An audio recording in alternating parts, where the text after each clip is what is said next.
다른 박질하여도 곤비하지 아니하겠고 걸어가도 피곤하지 아니하리로다. 이사야 40장 31절 말씀. 아멘. 다시 합니다. 오직 여호와를 앙망하는 자는 새 힘을 얻으리니 독수리가 날개치며 올라감 같을 것이요 다른 박질하여도 곤비하지 아니하겠고 걸어가도 피곤하지 아니하리로다. 이사야 40장 31절 말씀. 아멘. 가능하신 분들은 눈을 감고 한번 해보겠습니다. 시작. 오직 여호와를 앙망하는 자는 새 힘을 얻으리니 독수리가 날개치며 올라감 같을 것이요 다른 박질하여도 곤비하지 아니하겠고 걸어가도 피곤하지 아니하리로다. 이사야 40장 31절 말씀. 아멘. 자, 오늘 보실 말씀은 창세기 13장 9절부터 11절입니다. 창세기 13장 9절부터 11절 한 절씩 교독하고 마지막 절은 같이 읽습니다. 제가 읽을게요. 내 앞에 온 땅이 있지 아니하냐. 나를 떠나가라. 내가 좌하면 나는 우하고 내가 우하면 나는 좌하리라. 이에 롯이 눈을 들어 요단 지역을 바라본즉 소알까지 온 땅에 물이 넉넉하니 여호와께서 소돔과 고모라를 멸하시기 전이었으므로 여호와의 동산 같고 애굽 땅과 같았더라. 같이 읽습니다. 그러므로 롯이 요단 온 지역을 택하고 동으로 옮기니 그들이 서로 떠난지라. 아멘. 기도하겠습니다. 하나님 아버지, 우리에게 새로운 또 식구, 우리 대영 형제 주님 보내주심을 감사드립니다. 우리 교회에서 주님 만나고 또 좋은 사람들 만나서 주님 그 인생이 복되게 하여 주시고, 주님 우리 귀한 시온성가대의 찬양 주님께서 받으셔서 하나님 우리 또 시온성가대 대원들 한 사람 한 사람의 심령과 가정과 그 인생 가운데 주님께서 세심한 인도하심과 보호하심을 허락하여 주시옵소서. 주님의 말씀이 우리의 마음속에 밝히 분명하게 새겨지고 역사하도록 주의 성령께서 주님 일하여 주옵소서. 예수님의 이름으로 기도하옵나이다. 아멘. 자, 오늘 본문을 보시면 아브라함이 롯에게 땅을 양보합니다.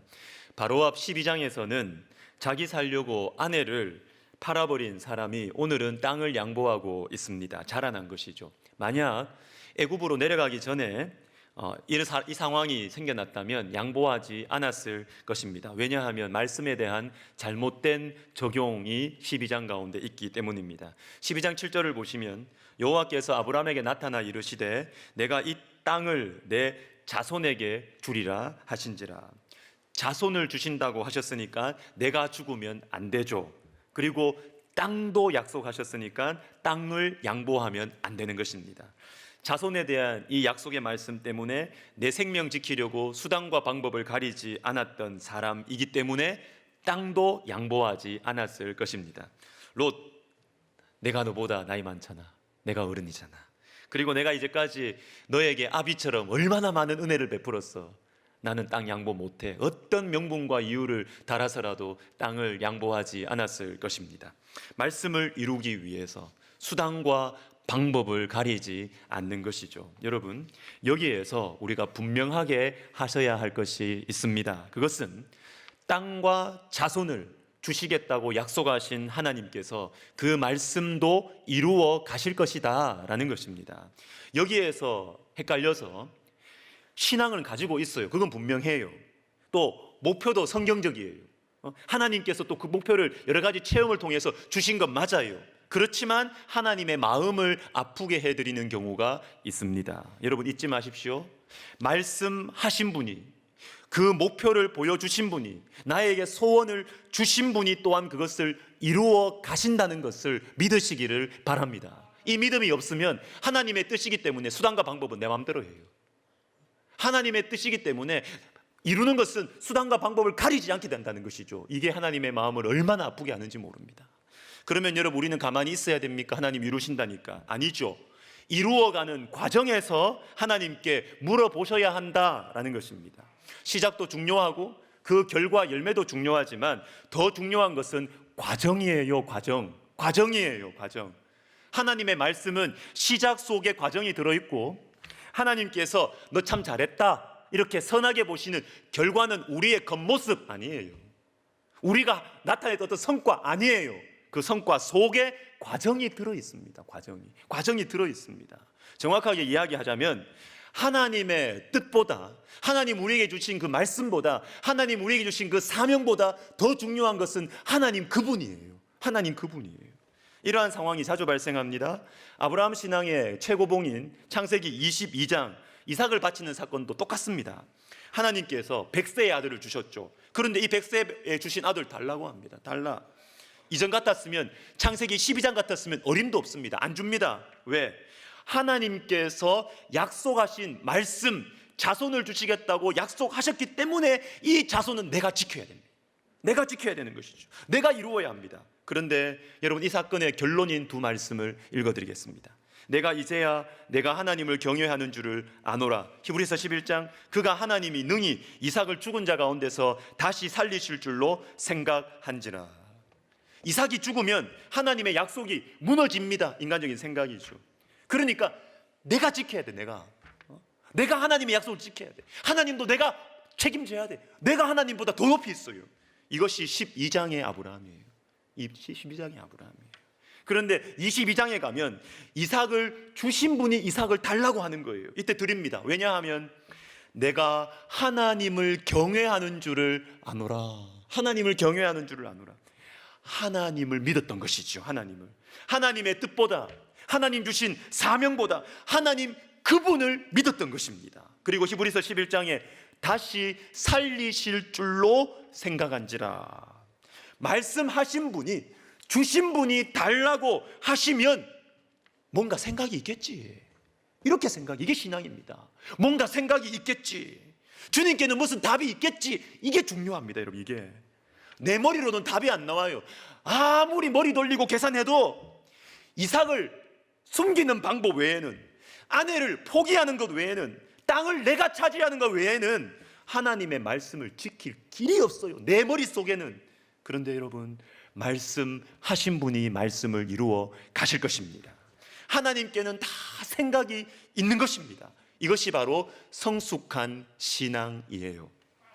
여러분, 아브라함은 자라났습니다. 아내를 포기할 만큼 약삭 빠르고 악착 같았던 이 아브라함이 양보를 하네요. 그러면 무엇 때문에 아브라함의 신앙이 자라날 수 있었을까요? 그것은 실패했기 때문입니다. 실패했기 때문에. 애굽에서 실패했기 때문에 신앙이 자라났습니다. 그런데 이 말을 젊어서 고생은 사서도 한다, 실패는 성공의 어머니다, 이런 의미도 받아들이시면 안 됩니다. 여러분, 실패했다고 사람이 다 자라납니까? 고생했다고 사람이 다 철이 들어요? 그거 아니에요. 제가 금요일 생명약식 시간에 잠깐 말씀드렸는데, 스위스의 심리학자이자 신학자인 폴 트루니에라는 분이 고통보다 깊은이라는 책, 여기에서 이런 말을 합니다. 세계 역사에 중요한 영향을 미친 인물들 중에 300명 정도가 고아였다. 그런데 이 책의 초점은 그게 아니에요. 이 책의 초점은 고생하면 인물 된다, 이게 초점이 아니에요. 이게 초점이 아니고, 저자는 터널 비유를 소개합니다. 터널 비유. 터널, 긴 굴 같은 거 있잖아요. 이 터널은 어떻게 빠져나가야 되느냐, 앞으로 가서 빠져나가든지 뒤로 다시 돌아가서 빠져나가든지, 이렇게 해야 터널을 빠져나갈 수 있다는 것입니다. 다시 말해서 고난이라는 터널은 창조적으로 소화를 해서 전진을 해서 통과하든지, 아니면 회피하고 도망치고 어떻게 보면 대충 넘겨서 처음으로 돌아가서 빠져나오든지, 둘 중에 하나라는 것입니다. 만약에 뒤로 가면, 대충 넘겨버리면 터널은 빠져나올지 모르지만 아무런 성장이 없어요. 신앙의 유익도 없고 그래요. 그러나 고난을 창조적으로 소화하면 터널을 통과한 후에 새로운 길이 열리게 된다, 신앙이 자라나게 된다라는 것입니다. 여러분, 이 고난을 창조적으로 소화한다, 이게 중요합니다. 이게 굉장히 중요합니다. 이걸 신앙적으로 표현하면 어떻게 되냐면, 고난을, 실패를 하나님 앞에서 해결한다는 것입니다. 하나님 앞에서 해결한다. 여러분, 아브라함이 자라난 이유가 바로 요겁니다. 요거. 아내를 버린 남편, 아내 버리고 모은 재산, 완전히 망가진 거죠. 이거는 완전히 실패죠. 실패. 이 영적인 실패자의 모습으로 낙심도 됐겠죠. 후회도 했겠죠. 야, 내가 이 정도밖에 안 되나? 낙심됐겠죠. 그러나 또는 큰일 날 뻔했다, 이거. 와, 죽다 살아났네. 휴, 다행이다. 이렇게 대충 넘기지 않았다는 것입니다. 그럼 어떻게 해요? 창세기 13장 4절에 그가 처음으로 제단을 쌓은 곳이라 그가 거기서 여호와의 이름을 불렀더라. 애굽에서 실패한 후에 실패한 모습 그대로 그것을 가지고 하나님 앞에 가져온 것입니다. 하나님 앞에 해결하고 하나님 앞에서 정리를 하는 것입니다. 여러분, 이것이 중요합니다. 이것이 중요합니다. 다윗의 아들 중에 아도니아라는 사람이 있습니다. 다윗의 통치 말기에 다윗이 육체적으로 많이 쇠하여졌을 때 하나님께서 정하신 솔로몬이 아니라 자기가 왕 되려고 그래요. 자기가 왕, 반역이죠. 반역, 일종의 반역. 그런데 이것이 탄로나게 되고 다윗은 솔로몬을 왕으로 세웁니다. 그러면 아도니아를 기다리고 있는 것은 뭐죠? 처형이죠. 처형. 역적에게는 역적 죽어야죠. 그런데 이때 아도니아의 반응을 보십시오. 열왕기상 1장에 어떤 사람이 솔로몬에게 말하여 이르되 아도니아가 솔로몬 왕을 두려워하여 지금 제단 뿔을 잡고 말하기를 솔로몬 왕이 오늘 칼로 자기 종을 죽이지 않겠다고 내게 맹세하기를 원한다 하나이다. 53절 사람을 보내어 그를 제단에서 이끌어내리니 그가 와서 솔로몬 왕께 절함에 솔로몬이 이르기를 내 집으로 가라 하였더라. 살았어요. 목숨 보존했어요. 싹싹 빌었어 말이죠. 제단 뿔 잡고 울고 불고 와가지고 절하고 손 빌고 울고 불고 해가지고 위기를 모면했다고요. 그런데 여러분, 이 아도니아가 중심이 바뀌었을까요? 안 바뀌었을까요? 겉으로 보면 바뀐 것 같아요. 울고 불고 막 싹싹 비니까 바뀐 것 같아요. 바뀌었을까요? 안 바뀌었을까요? 이후에 아도니아가 이 솔로몬의 어머니 바세바를 통해서 다윗의 말년을 섬기던 아비삭을 자기에게 달라고 할 때 아도니아의 진심이 드러납니다. 열왕기상 2장에 그가 이르되 당신도 아시는 바이거니와 이 왕위는 내 것이었고 온 이스라엘은 다 얼굴을 내게로 향하여 왕으로 삼으려 하였는데, 이렇게 말합니다. 뭡니까? 지금 솔로몬이 앉아있는 그 왕자리, 그 내 거라는 거, 원래는 내 거라는 것입니다. 내 거. 죽을 수밖에 없었던 그 위기의 순간에는 막 제단뿔 잡고 울고 불고 싹싹 빌고 이랬던 사람이 말이죠. 진짜로 바뀐 줄 알았어요. 진짜로 반성한 줄 알았어요. 그런데 정말 그 마음을 돌이켰다면 이런 말 할 수 있습니까? 못해요. 못해요. 저 자리 원래 내 것이었습니다. 그 말을 어떻게 해요? 그 말을 죽다 살아난 사람이 말이죠. 아도니아는 안 바뀌었습니다. 대충 이 다급한 상황을 넘기기 위해서 싹싹 빌고 울고 불고 이렇게 한 것이죠. 사람들 앞에서는 뭔가 바뀐 것 같지만 안 바뀌었어요. 중심은 하나도 안 바뀌었어요. 이것 때문에 아도니아는 죽습니다. 죽습니다. 여러분, 하나님 앞에서 정리를 하셔야 돼요.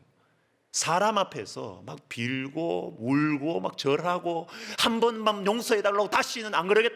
여러분, 그걸로는 안 돼요. 그걸로 뭐 우리 그거 해야 되겠죠. 물론 그렇지만 그거 해도 하나님 앞에서 딱 정리가 안 되면, 하나님 앞에서 해결되지 않으면 그거 또 드러납니다. 또 드러납니다. 여러분, 고난과 실패를 대충 피하면요, 위기만 모면하면 사람은 자라나지 않습니다. 신앙 자라나지 않아요. 더 악해지고 더 간사해지죠. 당장 위기를 모면하려고 울고 불고 아무리 해도 그 중심이 하나님 앞에서 꺾이지 않으면 변화 없습니다. 하나님이 우리에게 고난과 위기와 실패를 허용하시는 이유가 뭐예요? 내 본질을 알기 위해서입니다. 내 본질. 내 높아진 중심이 꺾여, 나 별것 아니구나, 나 괜찮은 사람 아니구나, 나 연약한 사람 아니구나, 이걸 알게 하려고 고난도 허용하시고 실패도 허용하시는데 그 위기만 싹싹 넘겨. 똑같아요. 똑같아. 하나도 안 바뀌어요. 언젠가는 또 드러나게 돼 있습니다. 그거. 여러분, 그런데 다윗은 달랐어요. 다윗도 심각한 죄를 지었잖아요. 그죠? 그런데 똑같지는 않지만 아도니아와 비슷한 상황이 다윗의 인생 말년에 벌어지지 않습니까?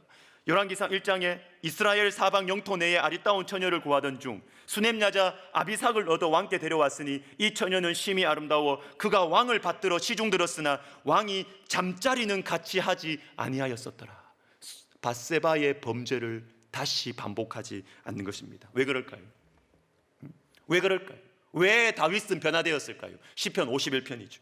보소서 주께서는 중심이 진실함을 원하시오니 나를 주 앞에서 쫓아내지 마시며 하나님께서 구하시는 제사는 상한 심령이라. 상한 심령. 중심, 상한 심령, 주 앞에서. 다윗은 하나님 앞에서 이 문제를 해결했어요.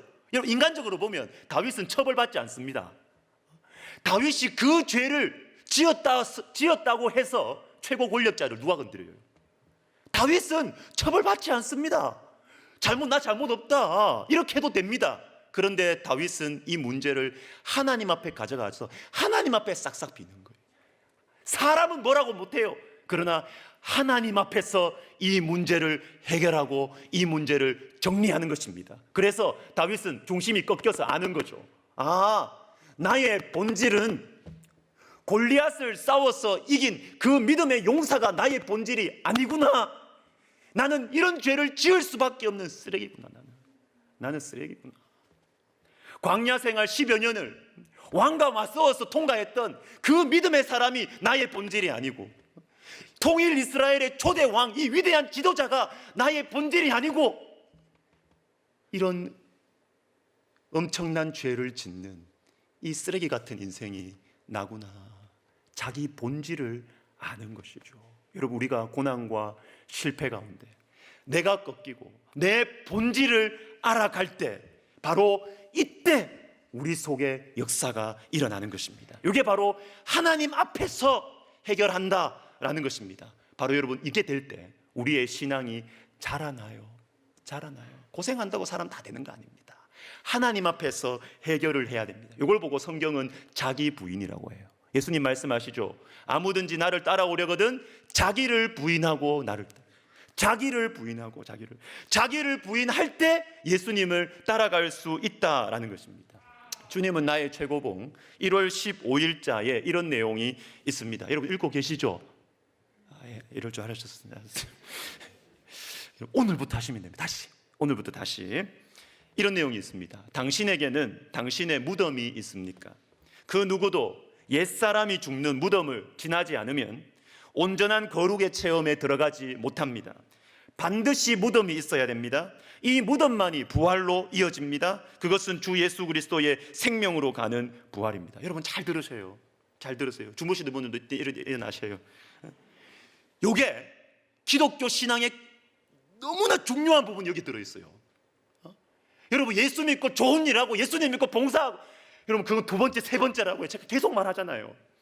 그 두 번째, 세 번째, 죽어야 삽니다. 죽어야 살고, 놓아야 얻고, 자기를 부인해야 예수님의 생명이 우리 안에 역사해요. 요거를 모르니까, 요걸 자꾸 듣기 싫어하니까 신앙이 안 자라요. 뭘 해도 안 자라요. 여러분, 여기에서 옛사람의 죽는 무덤이라는 것은 내 안에 있는 부끄러운 것, 내 안에 있는 약한 것만 죽는 거 아니에요. 여러분 가지고 있는 좋은 거 있잖아요. 여러분 가지고 있는 재능, 여러분 가지고 있는 좋은 인격, 난 원래 착해, 인격이 좋아, 난 이걸 잘해. 여러분 그거 죽어야 돼요. 그거 다시 태어나야 된다니까. 여러분 그거 예수님 안에서 죽지 않고 내 잘하는 거 계속 가지고 있으면, 그게 거듭나지 않으면 그것 때문에 여러분 괴로워져요. 그것 때문에 여러분 교만해지고요. 그러니까 모든 것이, 우리에게 있는 모든 것이 죽고 다시 새로워져야 된다라는 것입니다. 여러분, 하나님의 말씀은요, 우리의 중심을 향합니다. 우리의 중심. 처음에는 요게 잘못됐나, 요게 잘못된다, 그거 다 부수적인 거고요. 정말 하나님의 말씀을 제대로 받아들이면 내 중심이 흔들립니다. 중심이 흔들려요. 하나님의 말씀이 내 속에 제대로 들어오면요, 어떤 일이 생기느냐?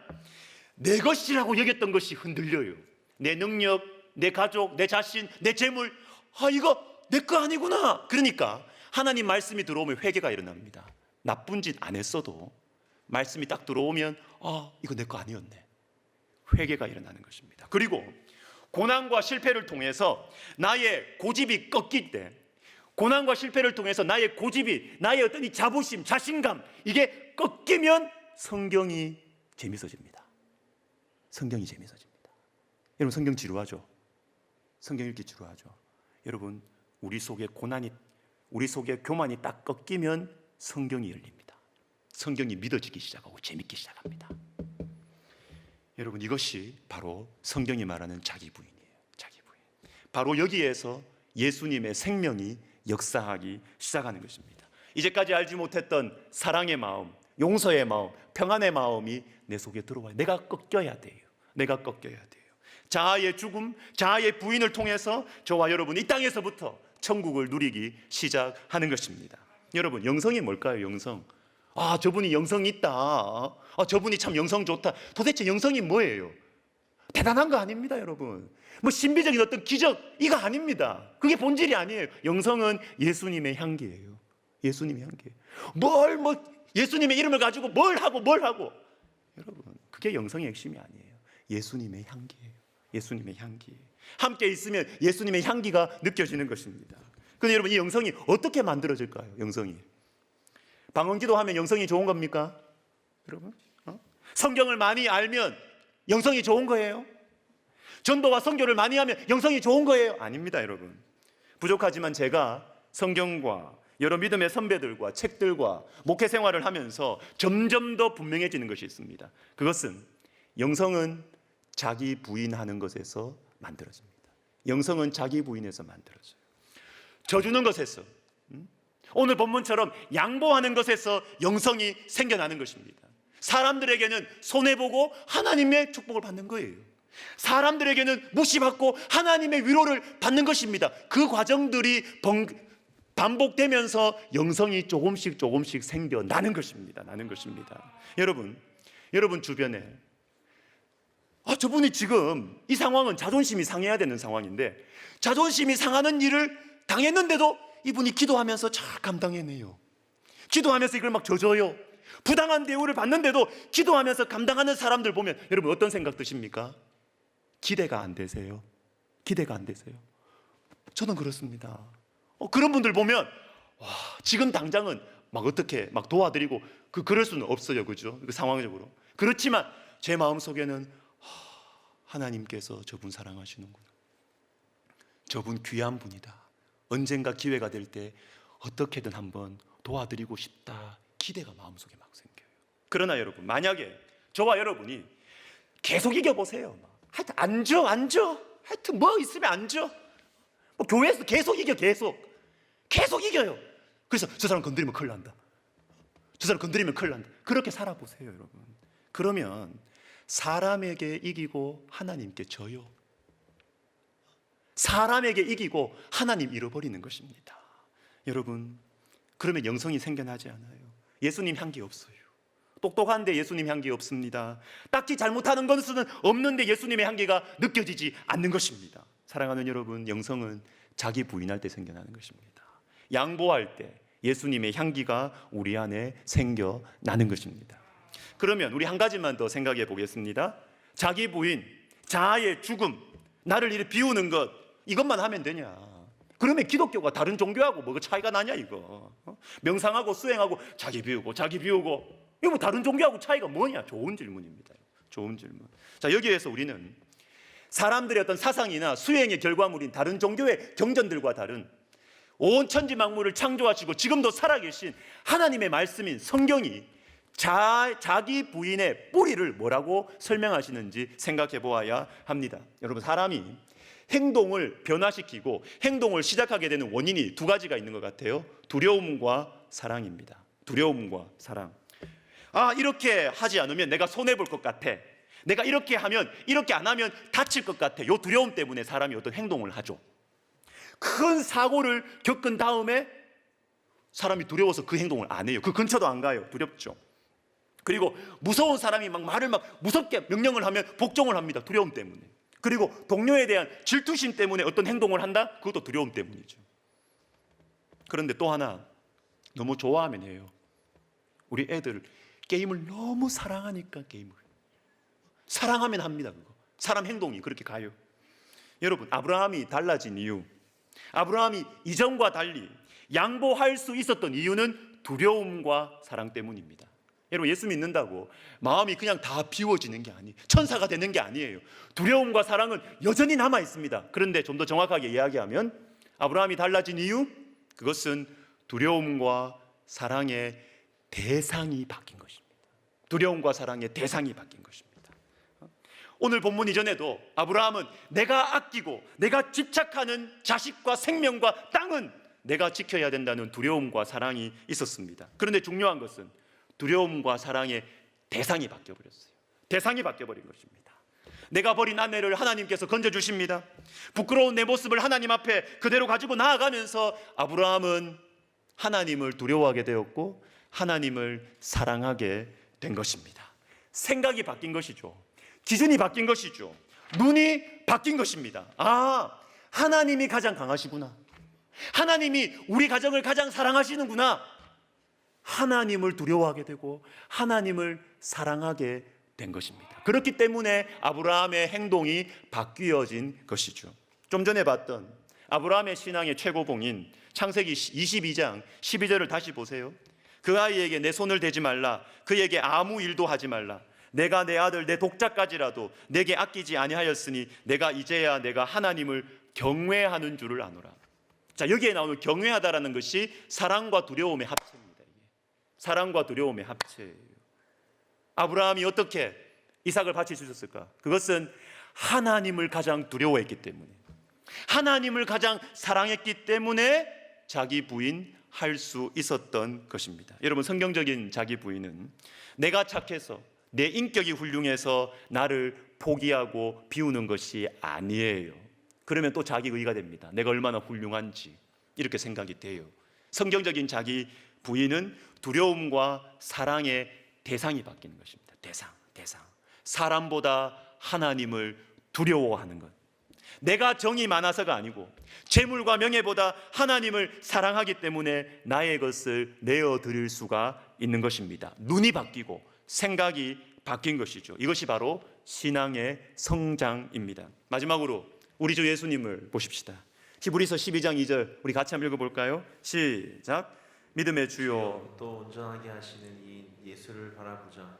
그는 그 앞에 있는 기쁨을 위하여 십자가를 참으사 부끄러움을 개의치 아니하시더니 하나님 보좌 우편에 앉으셨느니라. 십자가를 참으셨습니다. 왜요? 그 부끄러움과 수치를 참으셨습니다. 왜요? 그 앞에 있는 기쁨을 위하여. 그 앞에 있는 기쁨을 위하여. 예수님께서 보셨어요. 십자가의 고통, 십자가의 수치, 힘들고 괴로워요. 그렇지만 그 앞에 있는 기쁨을 보신 것입니다. 그 앞에 있는 기쁨을 아신 것입니다. 내가 이 십자가의 고통과 수치를 모면하는 것보다 하나님의 말씀에 순종하는 것이 훨씬 더 기쁘다는 것을 아신 것이죠. 내 뜻대로 마옵시고 아버지의 뜻대로 되기를 원하나이다. 바로 이 예수를 바라보자고 히브리서 12장은 우리에게 권하고 있는 것입니다. 여러분, 예수님을 어떻게 바라볼까요? 예수님의 말씀을 우리 안에 계속 채우는 거예요. 예수님의 말씀을 우리의 감정 속에 채우는 거예요. 특별히 다급할 때, 위기가 왔을 때 여러분 사람 앞에서 울고불고 여러분 그것도 하세요. 그런데 그것만 하시면 또 반복돼요. 또 반복돼요. 다급하고 위급할 때 이 문제 딱 가지고 하나님 앞에다 가져가는 거예요. 하나님, 제가 왜 이렇게 두려워하죠? 주님, 제가 지금 왜 이렇게 두려워하죠? 제가 무엇을 두려워하는 것입니까? 제가 누구를 두려워하는 것입니까? 제가 지금 무엇을 사랑하는 것입니까? 하나님 앞에 딱 가지고 나서 정리를 하시고 해결하십시오. 여러분, 그러면 우리 속에 새로운 생명의 역사가 꿈틀거리고 일어나기 시작하고 우리의 남은 생애는 주님이 주시는 평안과 행복과 담대함으로 우리가 가진 것이 없어도 용감하게 살아갈 수 있을 것입니다. 이런 은혜가 우리 모두에게 임하기를 주님의 이름으로 축복합니다. 아멘. 우리 찬송가 94장 1절 2절 부르고 기도하겠습니다.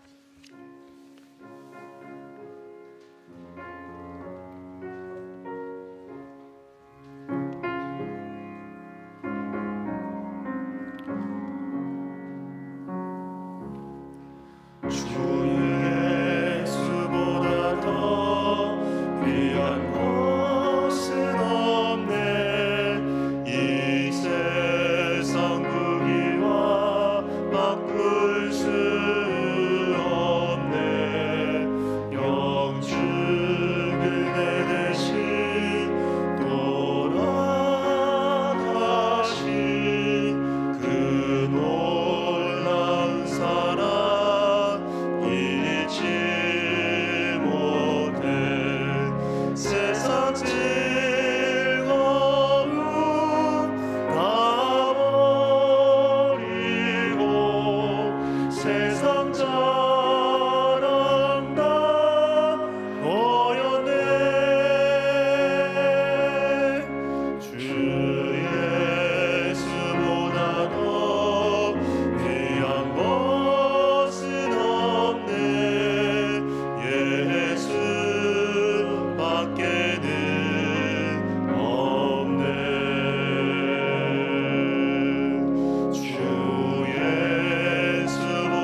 기도합시다. 여러분, 우리 속에는 여전히 두려움이 있어요. 집착하고 애착을 가지고 있는 것들 있어요. 그런데 여러분, 우리가 기도하는 이유가 바로 이겁니다. 두려움을 없애달라, 안 없어집니다. 천국 가기 전까지 안 없어져요. 두려움의 대상을 바꿔달라는 거죠. 사랑하는 대상을 바꿔달라는 거죠. 여러분, 이게 신앙이 좋은 거예요. 신앙이 좋은 거예요. 우리 시간 기도할 때, 하나님, 제가 그 어떤 누구보다 하나님 두려워하게 해주세요. 제가 어떤 것보다 하나님 사랑하게 해주세요. 그러면 바뀝니다. 우리 이것을 위해서 같이 기도하겠습니다. 하나님 아버지, 주님, 우리의 신앙이 자라나기를 원합니다. 주님, 우리가 두려워하는 것 많이 있는데요, 하나님 제일 두려워하게 해주세요. 어떤 걸 선택해야 될까? 주님, 내 마음속에 이 문제를 어떻게 풀까? 여러 가지 선택지가 내 앞에 있는데 하나님 가장 두려워해서, 그래서 하나님이 원하시는 방법으로 나 자신을 굽히고 그 길을 선택할 수 있도록 주님 도와주세요. 주님, 우리의 눈을 바꿔주시고 우리의 생각을 바꿔주셔서 하나님을 가장 두려워하고 하나님을 가장 사랑하는 이 신앙의 성장을 허락하여 주시옵소서. 여러분, 한 번 더 기도해요. 말은 쉬운데 이게 내 마음대로 됩니까? 눈에 보이는 건 사람이고 눈에 보이는 건 돈인데 어떻게 안 보이는 하나님을 두려워하고 어떻게 안 보이는 하나님을 사랑할 수 있어요? 그래서 우리가 성령을 구하는 겁니다. 성령. 우리 시간 성령 구합시다. 주님, 제 마음속에 성령 부어주셔서 눈에 보이고 강하고 화려하고 있는 여러 가지 것들, 그러나 나를 책임지지 않아요. 그것들은 잠깐 있다 말아요. 그러나 눈에 보이지 않지만 끝까지 영원히 나를 사랑하시는 우리 하나님을 사랑하고 두려워할 수 있도록 주님, 제 속에 성령을 부어주세요. 우리 같이 기도하겠습니다. 하나님 아버지, 주님, 제 속에 성령을 부어주시옵소서.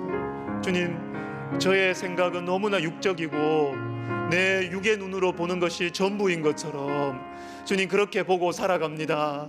하나님 아버지, 하나님 아버지, 위기의 순간 되면 사람 눈앞에 눈가림하면서 살짝 넘기는 그 참 믿음의 삶이 아닌 그 비겁한 삶을 계속해서 살아가고, 그러니까 또 반복되고 또 반복되고 또 반복되는 이러한 참 지루한 삶을 우리가 살아갑니다. 하나님, 우리 앞에 위기가 있습니까? 우리 앞에 고난이 있습니까? 하나님 아버지, 우리에게 성령 부어주십시오. 성령을 구함으로 말미암아 정말 이제는 이 문제를 넘어서서 새로운 성장으로, 새로운 자라남으로 하나님 우리를 이끌어 주시옵소서.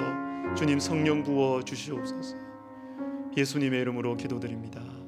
아멘. 그리고 다 같이 일어나셔서 방금 부른 찬송 우리 3절 부르시면서 헌금하시겠습니다.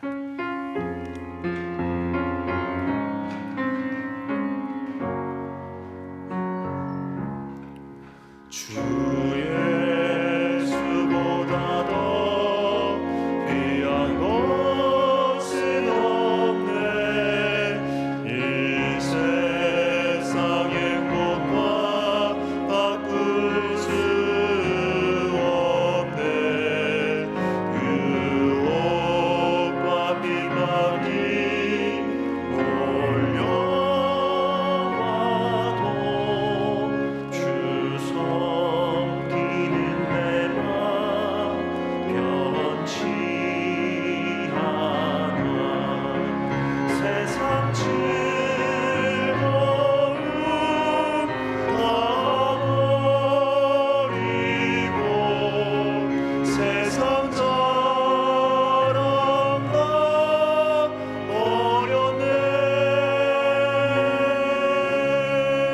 주 예수보다 더 귀한 것은 없네. 예수밖에는 없네. 기도하겠습니다. 우리를 사랑하시는 하나님 아버지, 하나님께서 우리에게 주신 최고의 선물, 최고의 보배 예수 그리스도를 알아보는 눈을 허락하여 주옵소서. 외롭고 험한 인생 살아갈 때 예수님의 은혜와 사랑으로 살아가게 하옵소서. 하나님 아버지, 크고 작은 고난과 실패와 고통 가운데서 당장의 상황을 넘기려고 하나님을 멀리하지 않게 하옵소서. 우리를 참으로 사랑하시는, 영원히 사랑하시는 주님의 손 붙들고 오히려 고난이 영광이 되고 고난이 선물이 되고 능력이 되는 은혜로운 인생 살게 하옵소서. 우리 사랑하는 성도님들의 심령과 생업과 건강과 가정을 주님께서 지키시고 보호하여 주시옵소서. 하나님 아버지, 내 힘으로 할 수 없사오니, 내 힘으로 붙들 수 없고 내 힘으로 감당할 수 없고 해결할 수 없사오니 주님 도와주시고, 어려운 문제, 풀 수 없는 문제 앞에서 주님의 손 붙잡고 주님 바라보고 이김으로 말미암아 최고의 선물 예수 그리스도를 소유하게 되는 은혜를 우리에게 허락하여 주시옵소서.